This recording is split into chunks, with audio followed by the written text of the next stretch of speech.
না দেখে বাইরে লইয়া হারলো না। দেখি বুড়ার তো দোকান দেখা যায়, দেখি বুড়ার কাছে যে বুদ্ধি শুনি এই বাইরে লম যায় কিবা কিরা।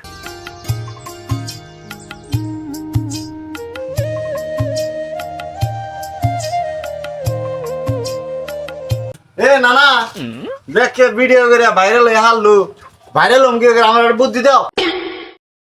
আরে শালা তুই বাইরে অবস্থাস, বাইরে লোনা বুদ্ধিটা দিতেছি।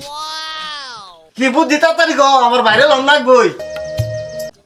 তাহলে শোন, বাড়ির যাইয়া আজকাল একটা বাঁশ কাটবি, কাইটা সুন্দর করে তেল দিবি, তেল দিয়া হাইরা ইদুলপুর 3 রাস্তার মোড়ে যাবি, যাইয়া হাইরা গোয়াদার দিয়া 22 কপি ছবি উঠবি, ছবি উঠে হাইরা ফেসবুকে দিবি ছাইরা, দেখবি পরের দিনই তুই বেড়ে লিখে চলগা। যাই রে তাড়াতাড়ি ভাই যাইয়া বড় দিকে বাঁশ কাটি গা। খাস তেল আছে কিনা, খাস তেল না থাকলে সমস্যা নাই, কেরাসিন মেরে নুমাইছে।